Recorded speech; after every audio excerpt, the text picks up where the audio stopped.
Half an hour. We're all All good. We right. are we are recording. All right.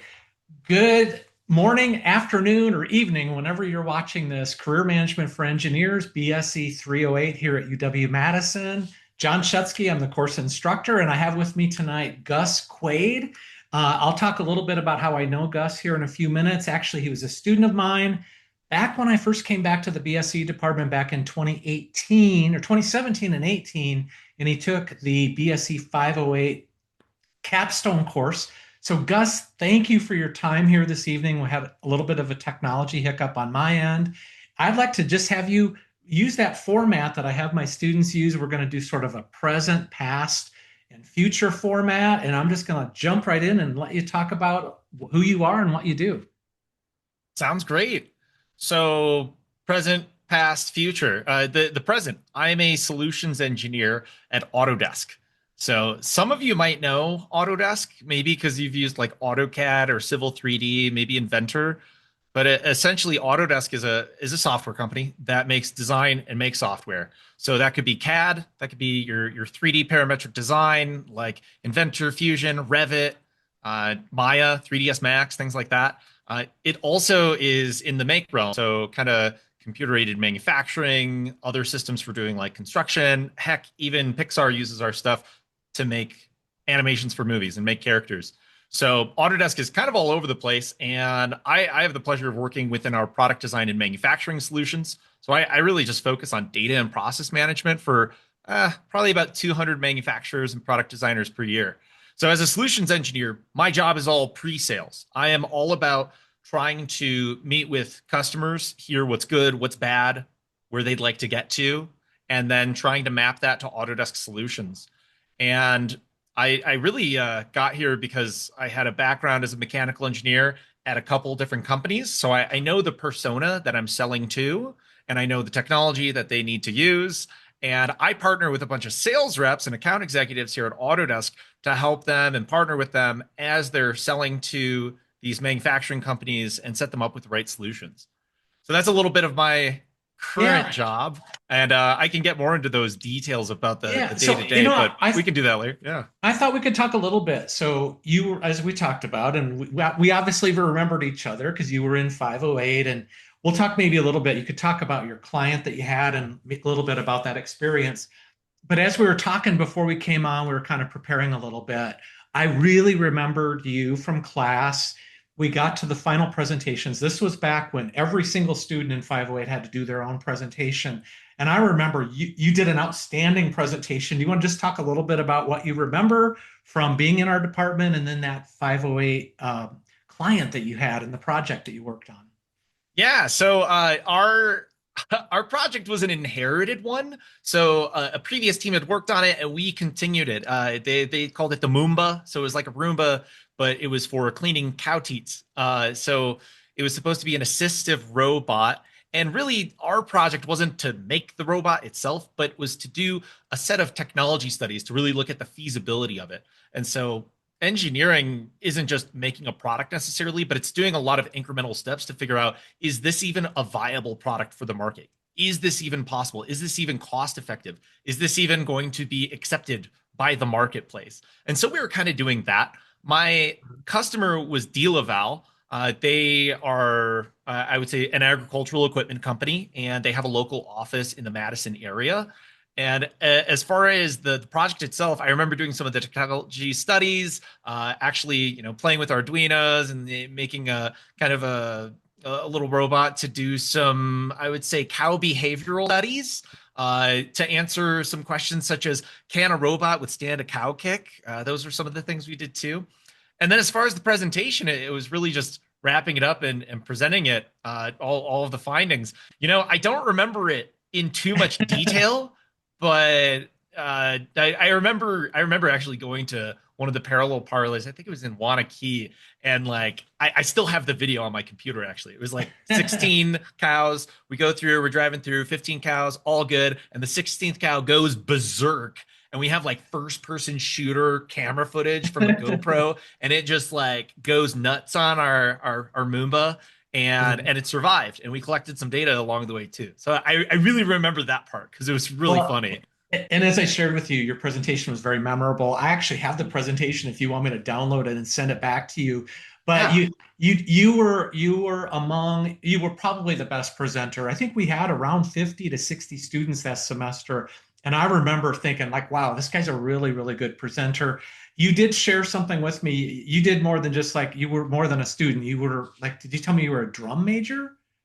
Yeah, while I was at UW, I was a tuba player in the marching band for 4 years, and then my fifth year, I was the drum major. So the guy with the big white hat and the big stick, the baton, runs out in the game, throws it up, does a back bend, all that stuff. I shouldn't say a drum major. You were the drum major, at least for that period of time. Yeah. So, like, talk a little bit. So, you got out of school, and obviously, you made it through 508 and 509 and all the different requirements. And so, what was the path that you took? Like, go back into that past history a little bit. What brought you to your current position in terms of your, kind of trajectory and things that happened? So there were a couple things while I was in school that really contributed to where I ended up. So I I spent a fair amount of time as a teaching assistant for a number of classes. So I helped out with intro to engineering design as a lab assistant for 2 years. I was a TA for 1 year for interdisciplinary design for energy and sustainability. So it was like half engineers, half non-engineers, but all like design around sustainability. I was a TA for the senior design for the engineering, mechanics, and aeronautics.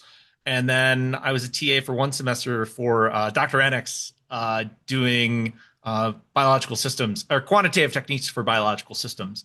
So I spent a lot of time teaching, and a lot of that teaching was mostly focused on design concepts and how to use some of the tools and manufacturing techniques and really starting to take like all the math and theory and numbers you learn as an engineer and then apply it to making something or at least doing a project to figure out like could we make this. So I found out I really liked the tools in teaching and enabling others and explaining the concepts.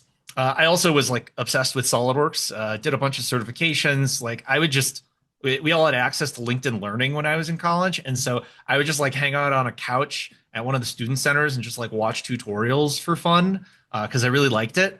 And then I went to actually work as an engineer. I did some internships and co-ops in college, and those really helped me get real hands-on experience. It helped me really start to connect the coursework to the career I was setting myself up for. And then I worked at 3 different companies before my current job as a mechanical engineer. And I'll say my major was biological systems engineering. My emphasis was machinery systems.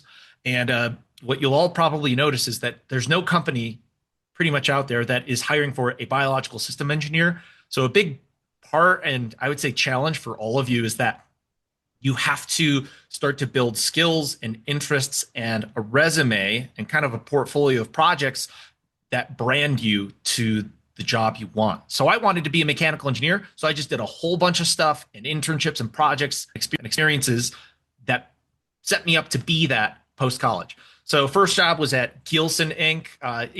Pause the video right now if you're watching this as a video.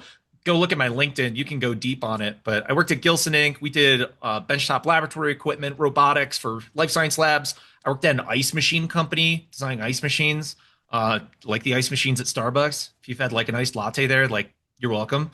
And then, and those 2 companies I used SolidWorks, and at one of the companies I was actually a SolidWorks PDM admin and CAD admin. So I like had to do kind of the techie background stuff. And then the third company I worked at was Micron Automation. We made multi-million-dollar robotic assembly lines for medical and pharmaceutical devices. And I'll say all of these experiences were getting me closer to kind of the things I was interested in. But at that job, that third job, I started to realize like, I don't want to design for 8 hours a day. I really like it. I like the concepts, but I was really at a point in my career where I wanted to be more strategic and I wanted to talk to people more and collaborate. I was really praying about it. And then I got a message on LinkedIn from a recruiter for a technical sales specialist position at Autodesk. And I almost turned it down. I was in the process of buying a house, so I was like super busy.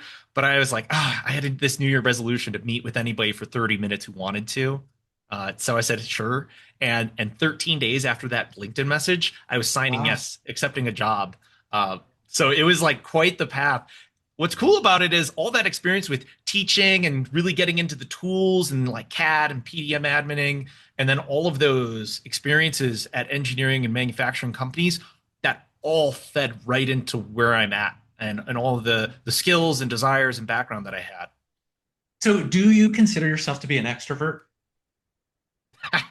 I do. I do. When I took this job, my manager was like, "Ah, that makes a lot of sense. I think you'll really enjoy that." Now, I will say most of the both solutions engineers that I work with and all of the sales reps and account executives, I think across the board, the majority of them are introverts. You don't have to be an extrovert to be in sales. I just get a lot of energy from this. So by the end of the workday, I'm like jazzed, whereas some people might need to, rest a Yeah. little bit.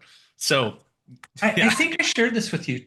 When I was in college, I saw the value of being a little bit more extroverted than I was. And I've shared this with my students. Like I was painfully, especially in high school, I was the quiet guy, right? And that kind of transferred into college. And then everybody, when I was when I was at Purdue, everybody's like, you got to get involved with extracurricular activities and become an officer in the ASAB student club. It's like, that's not me. But I pushed myself into that. I ended up taking a couple of like advanced public speaking classes. Gus, I don't know if you know this, I actually joined Toastmasters. Oh, Um, Toastmasters. That's a good one. and I really wanted to like push myself out of my comfort zone. Do you have any recommend? I mean, it's not common in engineering to be extroverted, but I think you can there are some advantages to having some of those skills out in the marketplace: communication, speaking, teaching. Any suggestions on how people can like develop some of those skills? Yeah. So I had a similar experience freshman year. I had historically throughout my whole life been like, I'm bad at writing and I hate writing. And I took that intro communications class that we have to take as engineers. Yeah, And I was like, oh, there's a certificate for technical communications. And I don't like writing and I'm bad at it. I should sign up for this. yeah, So I did. So every semester I had one of those EPD classes. So, technical information resources, technical writing, technical presentations. I took a bunch of them, and that was really helpful because it's one thing to be able to do math, it's one thing to be able to design cool things and be creative and inventive, but if you can't communicate that to other people, especially non-technical people, you'll really hit a wall with that yeah, value. So building communication skills, whether that be orally or written or PowerPoint presentations, any of that, it's a really useful skill. I'd say like the first recommendation is if you identify something that you realize you need in your arsenal of skills, by all means, like sign yourself up for things you maybe don't want to do so that you're forced to do them. yeah, I'll sign up for, I like presenting at conferences. And so my tactic is I'll always submit presentation topics that I'm knowledgeable in, but that I haven't completely built out like technology or sure, presentation material for. And then it gets accepted. And then I'm like, oh, I'm on the hook now. I got to go build yeah, something. And then I build it because I have a deadline and yeah, I have to. yeah. Uh, And just to I, shout out also, in fact, this week, let's see, tonight is Tuesday night when we're recording this. Tonight they have to watch. There are a couple of LinkedIn Learning assignments. So they still do have access to that. LinkedIn Learning is amazing. Oh my God. There's so many different things you can do. The certificates you get, you can download, you can put those on your LinkedIn profile. So really do encourage people to take advantage. But yeah, we're exactly the same way. Like I knew what these weaknesses were that I have. And the ones that I have today, I'm also kind of working on. And I think that's a skill is being self-aware, knowing how you can sort of structure your learning and actually if you're really purposeful about it, the things that you're not good at today, you can become really good at in the future by just basically really working on those. So, yeah. how if you're one of those students and you're struggling and you're thinking like, oh, I'd like to have a job like what Gus has, or I'm not really quite sure what my passions are. I hear that a lot. People are they're just really they love being at UW-Madison, but they don't quite know what they want to do. Any advice in terms of how to think about leveraging those skills and those passions so that people have that roadmap going forward? Yeah, I think that the biggest challenge for college students, it was a big challenge for me, is you don't know all of the jobs out there. You could possibly like there's hundreds of jobs that all of you can do, but in your mind, you're probably thinking, like I did, I'm going to be a mechanical engineer one, then two, then three, then senior, and then an engineering manager. And I thought that was my career path. And turns out there's a lot of horizontal moves you can make that really build out your breadth.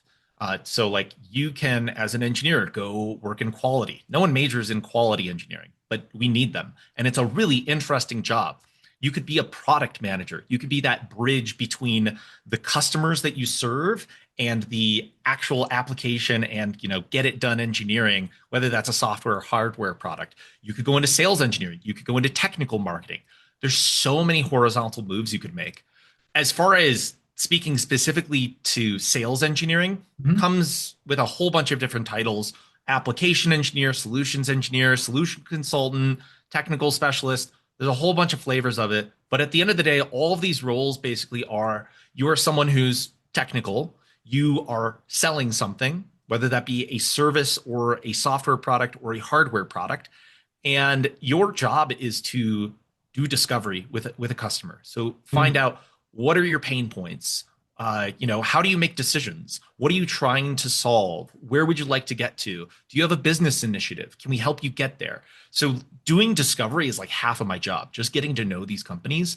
And then as a technical seller, as I would call myself, is building out that solution. So demoing products, doing custom demos, even like I like develop software now myself sometimes, if I see a need for it. So being that technical seller, just going as like deep into the technical as possible to help a customer like that, to enable them towards whatever business initiative they have.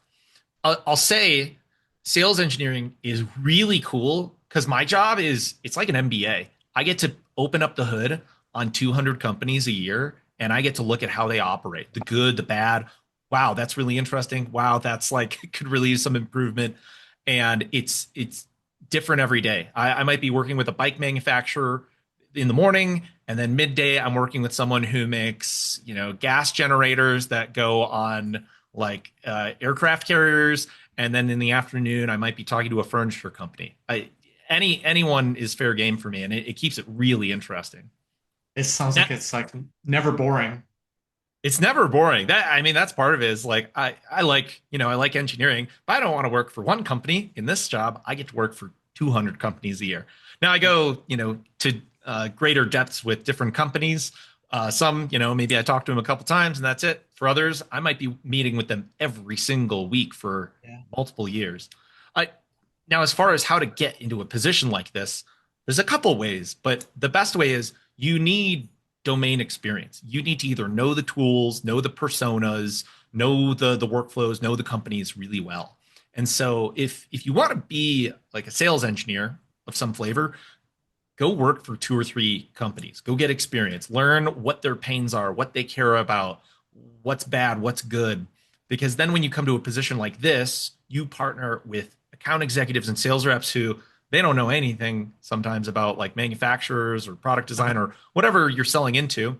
And it's your job to bring that industry expertise to help bridge that communication and partner with them. They know the account, you know the product and the persona and the workflows, and then you end up enabling people with really cool solutions. Yeah.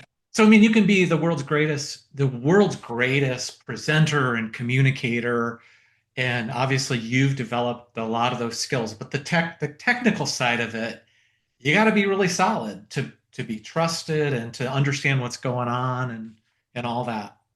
Yeah, and building trust is a big part of it. I think something that was difficult when I started was you're like, okay, it's my job to know everything, and eventually you find freedom in realizing you don't have to know everything, and you can ask other people or look it Yeah. up. And so customers will ask me things, and I'm like, answer, answer, answer. Here's two different answers. I'm like on fire, and they're like, I don't know. And what do I tell my customers?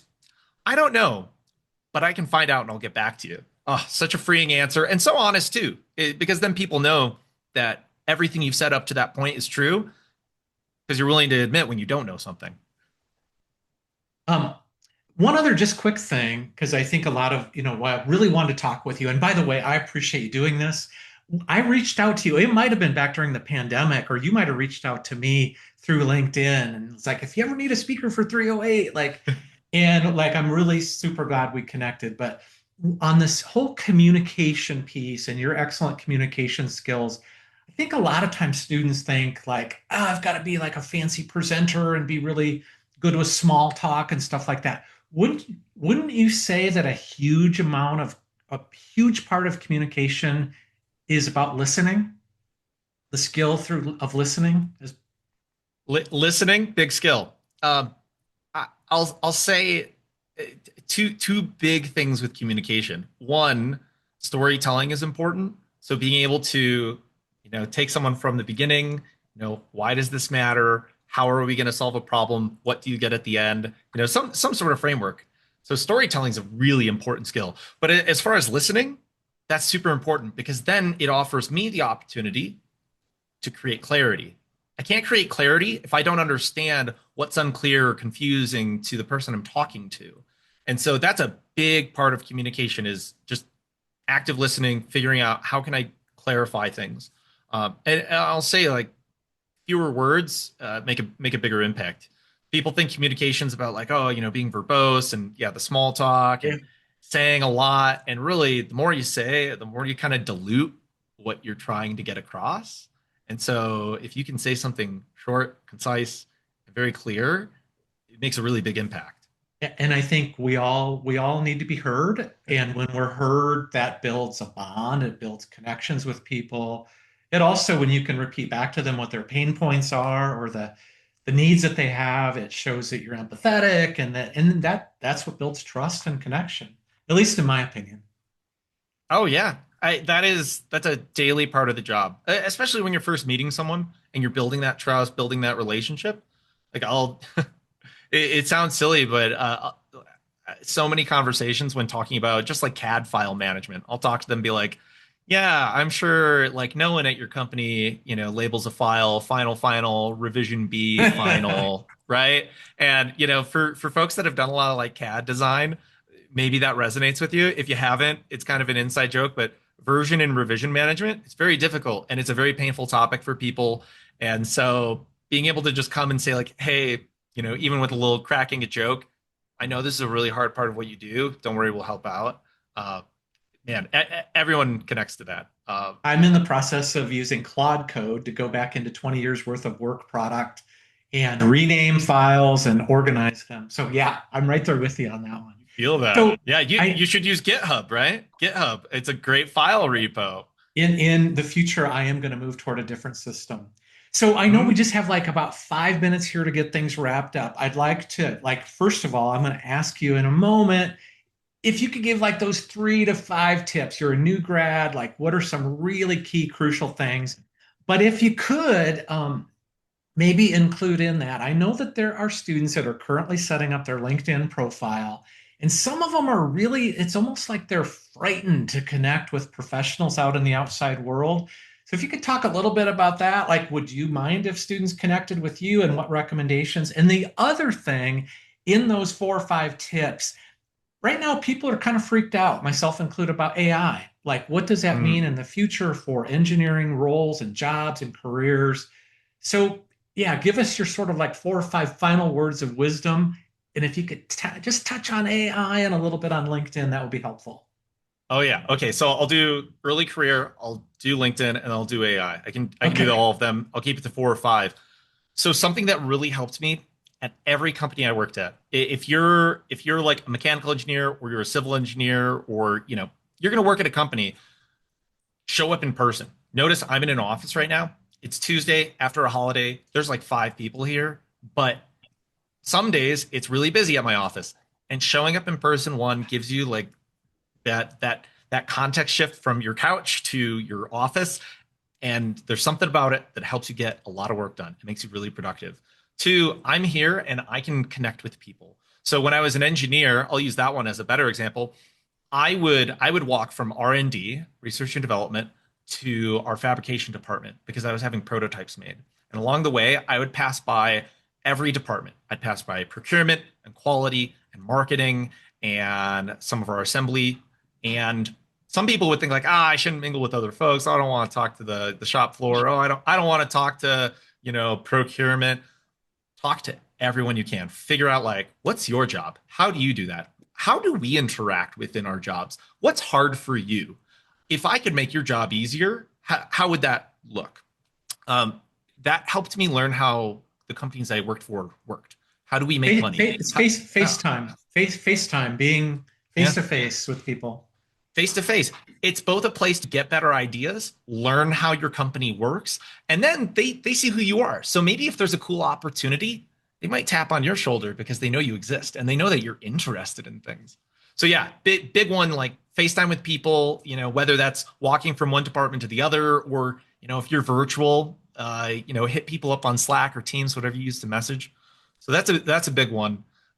As far as some other like early career stuff, say yes to things that you're excited about. Say yes to things as well that maybe you have a lot of question marks around.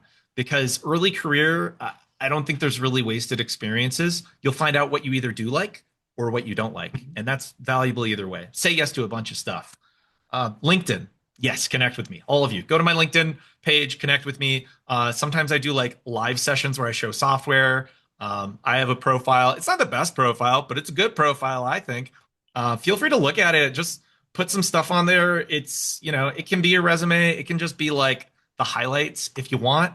And as far as connecting with people, go find people you want to listen to and then go connect with them. So go look for people that are sharing things you're interested in, whether that's software or hardware or industry or politics or economics or whatever, and just treat LinkedIn like a good news feed. And you'll find And some voices. Oh, please help me reassure them. It's not creepy. If I get a LinkedIn no. request as a professor, like I'm flattered. I think like, oh, they must have really liked that thing I did on whatever the topic was I talked. I'm not like creeped out. I don't feel like anybody stalked me. I just don't. just send a blind connection. Don't add a note. Just connect. Connect with no note. When you add a note, then people are like, oh, you're weird. What are you doing? Just click connect. If you think someone's cool, connect with them. Yeah. And then if you really want to, send them a message. Most people are nice and they'll get back to you. Like if someone sends me a message, they're like, hey, I want a job at Autodesk. I will be honest and I'll say like, yeah, let me connect you with someone. Or I'll be like, I'm sorry, you should probably go get this experience before you apply. So yeah, just everyone on LinkedIn's super nice. LinkedIn's my favorite social platform, and I try to like engage with people on there a lot. AI, let's talk about that Yeah. one. People are afraid. If you're a software engineer, a software developer, I would say like software development is finding a similar shift to what mechanical engineers and mechanical drafters found is that the title drafter doesn't really exist that much anymore because it got absorbed into mechanical engineering because the software tools to create your designs and then capture that design intent and communicate it to a manufacturer or fabricator got really easy to use. And so that drafting role really got absorbed because of the technology. Now there's still people doing it, they're just assisted by technology. As far as software developers, you got to add a little bit more to your capability. Decision making and architecture, project management or program management. You got to add something to it. As far as like general guidance for everyone, if you're really afraid of AI, I would say put yourself in a position where you either help people make decisions or you yourself make decisions. So if you're designing a jet engine, you could have AI run all the designs for you. And, maybe you could even do CFD on it, or you could start to really detail it out. But start to map out your supply chain for who's going to source it and make it and all that. But at the end of the day, there has to be a human in the loop to make those decisions. So put yourself in a position where you have that expertise to make decisions that might be influenced by AI, but ultimately a human has to be responsible for. My job, I help people make decisions every day. I'm helping them decide what solutions to deploy at their businesses. Should they do this or this or this? Should they do them all at once? Should they do them in serial? Should they do 50 people, 100 people? Would they benefit from quality workflows or change management workflows better? So I'm in a position where I help people make decisions. So that's Yeah. that's a big one. I would say too, just embrace all the tools. I use AI tools every day. Just figure out how they can benefit you and make you like a machine. And I mean, that'll definitely benefit you. Just go and experiment Yeah. and figure out how to use these tools. And my guess is, even though AI is going to help engineers big time, like massively help them do their designs, that role like you play of bridging people and their needs and like what does that physical embodiment of whatever it is, it could be a tractor, it could be a robot in a factory, it could be a building, the physical embodiment of it has to be based on the needs and visions of people. And I think that's why as people we have those skills, and those are things in my mind, and even that kind of stuff like marketing and listening and understanding people's needs can be supported by AI, but it really does take that sort of human to human connection. At least that's Yeah. my thought. There's something in sales that they say people buy from people. Right. Maybe someday there will be an AI that's so convincing that someone will buy from it. But at the end of the day, someone wants to just like go and shake your hand and know that you're a real person. I think 2026, we're going to make a comeback for face-to-face interactions. I think this is the Yeah. year of like human connections, and especially like real ones. But yeah, people buy from people. People trust people. People make decisions with people. So, take whatever permutation of that quote you want. I, there has to be humans in the loop. In the loop. So, Gus, thank you so much for the half hour we've spent here together. I hope this is meaningful content for the students and other people who might watch this video. I'll make sure to put Gus's LinkedIn contact information in our like description for the video and maybe some other resources as well. So, any last final parting words of wisdom for our students?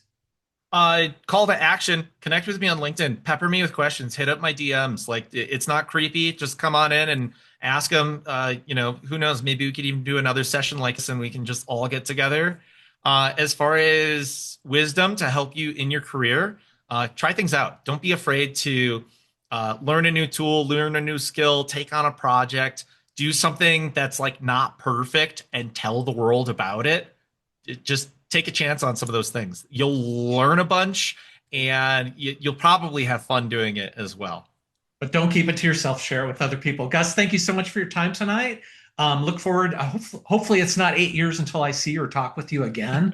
And maybe we can do this again in the future. So thank you so much. Yeah, you're welcome. It's really been a pleasure. And we will stop the recording.